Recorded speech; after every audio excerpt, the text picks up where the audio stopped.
আগামী শুক্রবার দোল পূর্ণিমার দিন একটি 1 টাকার কয়েন গোপনে রেখে দিন বাড়ির এই স্থানে।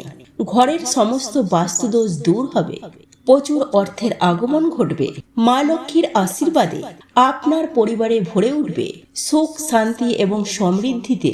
নমস্কার বন্ধুরা, আর একটা নতুন ভিডিওটিতে আপনাদের সবাইকে স্বাগত। বন্ধুরা, আশা করি ঈশ্বরের আশীর্বাদে আপনারা সকলেই ভালো আছেন, সুস্থ আছেন। আজকের ভিডিওটি খুবই গুরুত্বপূর্ণ এবং প্রাসঙ্গিক বিষয় নিয়ে আলোচনা করব। আর হাতে গোনা কয়েকটা দিন বাকি, সামনে আসতে চলেছে দোল পূর্ণিমা। বছরের যে কোটি পূর্ণিমা অত্যন্ত গুরুত্বপূর্ণ, তার মধ্যে দোল পূর্ণিমা একটি গুরুত্বপূর্ণ দিন। এই দিন গৃহস্থ বাড়িতে অবশ্যই মা লক্ষ্মীর পুজো অর্চনা করা হয়। যে বাড়িতে দোল পূর্ণিমার দিন মা লক্ষ্মী ও নারায়ণের পুজো হয়, সেই বাড়িতে সারা বছর মাতা লক্ষ্মী ও নারায়ণের আশীর্বাদ বজায় থাকে। সেই বাড়িতে কেউ কোনো ক্ষতি করতে পারে না, আপদ বিপদ থেকে মুক্ত থাকে সেই বাড়ি। তাই বন্ধুরা, দোল পূর্ণিমার দিন অবশ্যই মা লক্ষ্মী ও নারায়ণের পূজা করবেন। তার সাথে সাথে একটি 1 টাকার কয়েন বা 16 আনার কয়েন গোপনে এই স্থানে রেখে দেবেন।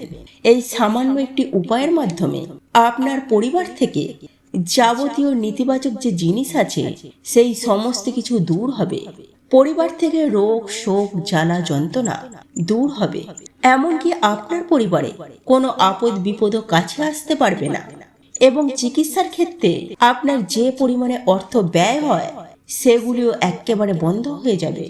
সর্বোপরি আপনার পরিবারে সমস্ত সদস্যর মঙ্গল হবে। তাই বন্ধুরা, এই দোল পূর্ণিমার দিন এই কাজটি করতে একদমই ভুলবেন না। দোল পূর্ণিমা তিথি অত্যন্ত গুরুত্বপূর্ণ একটি তিথি। পূজা অর্চনার সাথে সাথে এই উপায়টি করবার জন্য এই দিনটি কিন্তু অত্যন্ত ভালো। আর এবছর দোল পূর্ণিমা তিথি পড়েছে 2 দিন ধরে। তাই বন্ধুরা, আগামী 13ই মার্চ বৃহস্পতিবার সকাল 10:42 থেকে এই দোল পূর্ণিমা তিথি শুরু হচ্ছে এবং এই দোল পূর্ণিমা তিথি সমাপ্ত হবে 14ই মার্চ সকাল 11:35 পর্যন্ত।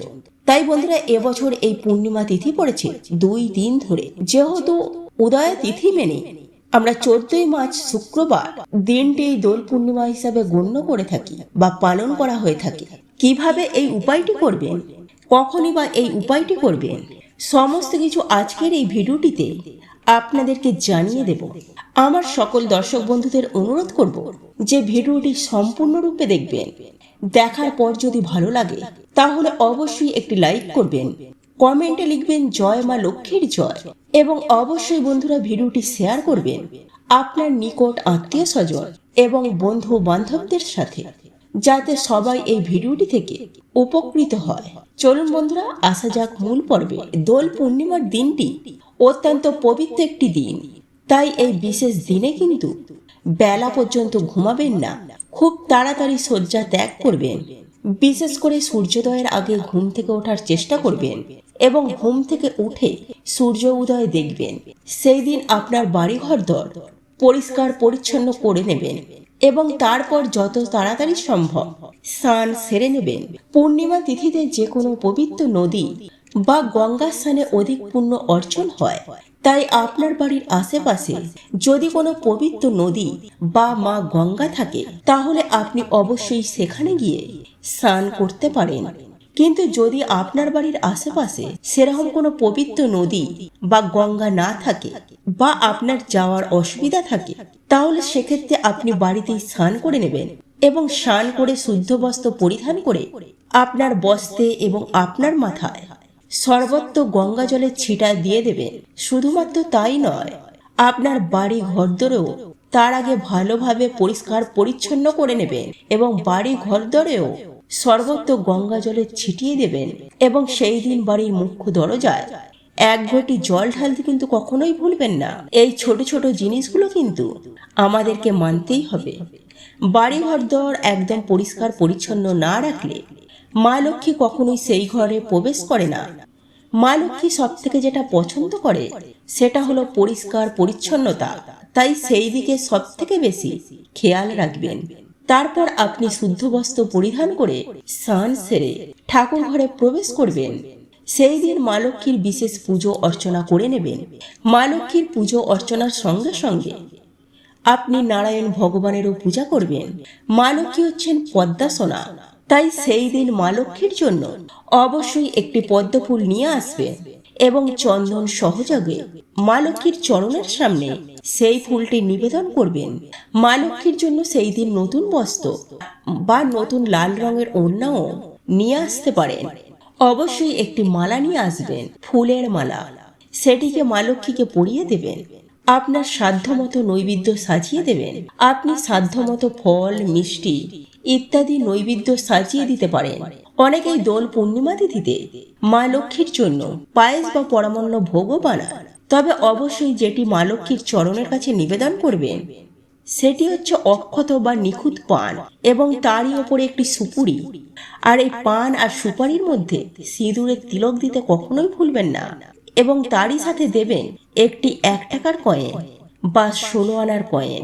1 টাকার কয়েনটি এমন দেবেন যেন বাজারে তার মূল্য আছে, অর্থাৎ বাজারে চলতি একটি 1 টাকার কয়েন মা লক্ষ্মীর চরণের কাছে দেবেন এবং দেখে নেবেন পানটি যেন নিখুঁত হয়। পানটির মধ্যে ছেঁড়া ফাটা বা কোনো কাটা পোকা খাওয়া না হয়। বন্ধুরা, পান এবং সুপারি দিয়ে মা লক্ষ্মীকে আহ্বান জানানো হয়, আমন্ত্রণ জানানো হয় যে যেন মা লক্ষ্মী আমাদের বাড়িতে আসেন এবং আমাদের বাড়িতে অধিষ্ঠান করেন। যে বাড়িতে মা লক্ষ্মী নেই সেই বাড়ি কিন্তু লক্ষ্মী ছাড়া। তাই অবশ্যই দোল পূর্ণিমা তিথিতে বা যে কোনো বৃহস্পতিবার মা লক্ষ্মীর চরণের সামনে একটি পান সুপারি নিবেদন করতে কখনোই ভুলবেন না। পানটি খুব ভালোভাবে পরিষ্কার করে ধুয়ে নেবেন এবং তার মধ্যে সামান্য সিঁদুরের তিলক দেবেন এবং সুপারিটির মধ্যেও সিঁদুরের তিলক দেবেন। তার মধ্যে সামান্য অক্ষত চালও দিতে পারে এবং দেবেন একটি 1 টাকার কয়েন বা 16 আনার কয়েন। তারপর ঘট স্থাপন করে মা লক্ষ্মীর পুজো অর্চনা করবেন। তবে হ্যাঁ, এই দিন বন্ধুরা মা লক্ষ্মী ও নারায়ণের চরণে আপনারা একটু লাল রঙের আবির অর্পণ অবশ্যই করবেন। আর যদি আপনার বাড়িতে আরো নানান রকমের দেবতা থাকে তাহলে তাদেরও চরণে একটু আবির ছড়িয়ে দেবেন। তারপর মা লক্ষ্মীর ঘট স্থাপন করে মা লক্ষ্মীর পুজো অর্চনা করবেন। একটি পিতলের ঘট নিয়ে নেবেন। সেই পিতলের ঘটটিতে এক মাঙ্গলিক চিহ্ন বানিয়ে নেবেন তেল সিঁদুর দিয়ে এবং আম্রপল্লব সহযোগে একটি ঘট নিবেদন করবেন, যেমন কলা, ডাব বা হরিতকি, যেটি পারবেন সেটি নিবেদন করবেন। এরপর মা লক্ষ্মীর সামনে ঘট স্থাপন করে মা লক্ষ্মীর পুজো অর্চনা করবেন। প্রদীপ ধূপকাঠি জ্বালিয়ে নিয়ে এবং আপনার সাধ্যমতো নৈবেদ্য সাজিয়ে দিয়ে মা লক্ষ্মীর সামনে একটি মঙ্গল ঘট স্থাপন করে মা লক্ষ্মীর পুজো অর্চনা করবেন। এবং বন্ধুরা, সেই দিন অবশ্যই মা লক্ষ্মীর সামনে ঘিয়ের প্রদীপ জ্বালাবেন। আর ঘিয়ের প্রদীপ জ্বালানো অত্যন্ত ভালো। মা লক্ষ্মী অত্যন্ত প্রীত হন। বৃহস্পতিবার বা পূর্ণিমা তিথিতে মা লক্ষ্মীর সামনে অবশ্যই একটি ঘিয়ের প্রদীপ জ্বালাবেন এবং যেভাবে আপনি পুজো অর্চনা করেন ঠিক সেভাবে পুজো অর্চনা করে নেবেন। পুজো অর্চনা হয়ে যাওয়ার পর আপনি কিছুক্ষণের জন্য ঠাকুর ঘর ছেড়ে দেবেন। কিছুক্ষণ পরে এসে আপনি যা যা ভোগ নিবেদন করেছেন সেই সমস্ত ভোগগুলি আপনি নিয়ে নেবেন। আর পানটি কিন্তু মা লক্ষ্মীর চরণের কাছেই রেখে দেবেন। সেই দিন সারাদিন মা লক্ষ্মীর চরণে ওই পান, সুপারি, একটি 1 টাকার কয়েন ওগুলো থাকবে। এরপর আপনি ঠাকুর ঘরে আসবেন সন্ধ্যাবেলায়। সন্ধ্যাবেলায় স্নান যদি নাও করেন তাও আমি বলবো দুপুরে খাওয়া দাওয়ার জামাগুলি অবশ্যই ছাড়বেন এবং হাত পা মুখ খুব ভালোভাবে ধুয়ে নেবেন। গায়ে গঙ্গা জল ছিটিয়ে শুদ্ধ বস্ত্র পরিধান করে তারপরেই কিন্তু আপনি ঠাকুর ঘরে প্রবেশ করবেন। সন্ধ্যাবেলা অবশ্যই পঞ্চপ্রদীপ জ্বালিয়ে নিতে পারেন এবং প্রদীপ, ধূপকাঠি, ধূনা যা যা আপনি জ্বালান সেই সমস্ত কিছুই আপনি সন্ধ্যাবেলায় সন্ধ্যা দেখিয়ে নেবেন। সন্ধ্যাবেলায় ঠাকুরের কাছ থেকে আপনি যে সকালে ফুলগুলি নিবেদন করেছেন সেই সমস্ত ফুলগুলি কিন্তু আপনি সন্ধ্যার পর সরিয়ে নেবেন। কিন্তু রাত্রেবেলায় কিন্তু আপনার ঠাকুর ঘরের সিংহাসনে শয়ন দেওয়া জরুরি। তাই অবশ্যই কিন্তু সকালের ফুলগুলি সরিয়ে নেওয়া দরকার। যে যে দেবতার কাছে যে যে ফুলগুলি নিবেদন করেছেন সেই সমস্ত কিছুই আপনি তুলে নেবেন। মা লক্ষ্মীর চরণের কাছ থেকে আপনি যে পানটি নিবেদন করেছেন সেটিকেও সরিয়ে নেবেন। পানটি ইতিমধ্যেই শুকিয়ে যাবে, কিন্তু সুপারি, আতপ চাল বা যে 1 টাকার কয়েনটি নিবেদন করেছে সেগুলি যথারীতি ঠিকই থাকবে। এরপর আপনি ঠাকুরের জায়গা থেকে একটি লাল শালু কাপড় নিয়ে নেবেন। পরিষ্কার লাল শালু কাপড় আপনি দশকর্মার দোকানে পেয়ে যাবেন। এই পরিষ্কার লাল শালু কাপড় ঘরে রেখে দেবেন। বাড়িতে অনেক রকমের কাজে লাগে। সেই লাল শালু কাপড়ের মধ্যে সমস্ত জিনিসগুলিকে বেঁধে খুব ভালোভাবে একটি গিঁট বেঁধে নেবেন। আর যদি আপনার কাছে এই লাল শালু কাপড় না থাকে তাহলে বন্ধুরা বেশি চিন্তা করবেন না, আপনি আপনার ডান হাতের মুঠোয় সেই সমস্ত জিনিসগুলিকে ভরে নেবেন। নিয়ে চলে যাবেন আপনি আপনার রান্নাঘরে যেখানে আপনার চালের পাত্র রয়েছে। বন্ধুরা, আমাদের বাড়ির সৌভাগ্য সমৃদ্ধি নির্ভর করে তার বাড়িতে কি পরিমাণে খাদ্য মজুত আছে তার উপর।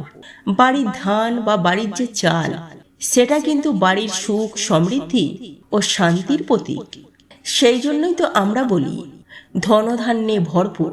শুধুমাত্র ধন সম্পত্তিতে নয়, মানুষ যখন বিপদে পড়ে তখন সে ঘরে মজুত করা যে খাবার আছে সেটিকে খেয়েই সে বাঁচতে পারবে।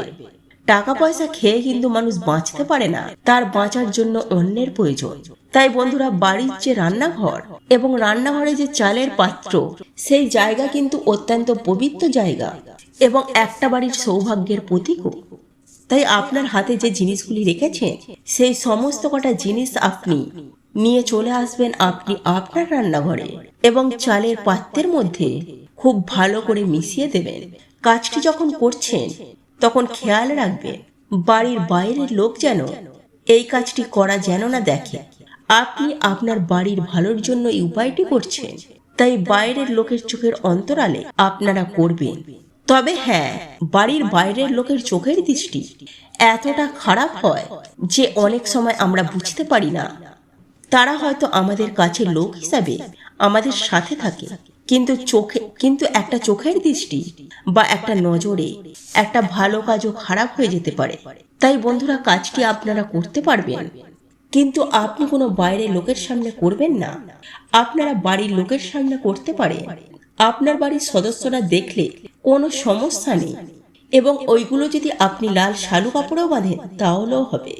যদি শালু কাপড় না থাকে তাহলে আপনি আপনার হাতের মুঠোর মধ্যে সমস্ত জিনিস ভরে আপনি আপনার চালের পাত্রের মধ্যে খুব ভালোভাবে মিশিয়ে দেবেন সেই 1 টাকার কয়েন, সুপারি এবং আতপ চাল যা আপনি ঠাকুরের কাছে নিবেদন করেছিলেন।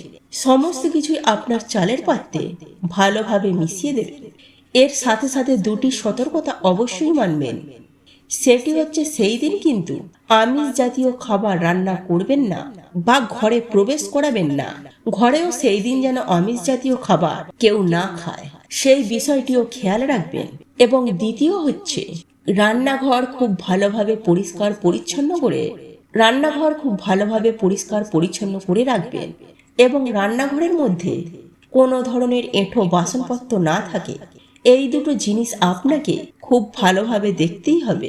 বন্ধুরা, এই যে আপনি চালের পাত্রে মা লক্ষ্মীর আশীর্বাদ ধন্য যে জিনিসগুলি আপনি মেশালেন, যেখান থেকে আপনারা প্রত্যেক দিন আপনাদের বাড়ির প্রত্যেকের খাবার গ্রহণ করবেন, এর ফলে আপনাদের বাড়ির প্রত্যেকের শরীর স্বাস্থ্য ভালো থাকবে, রোগ জ্বালা এবং আপদ বিপদ দূর হবে।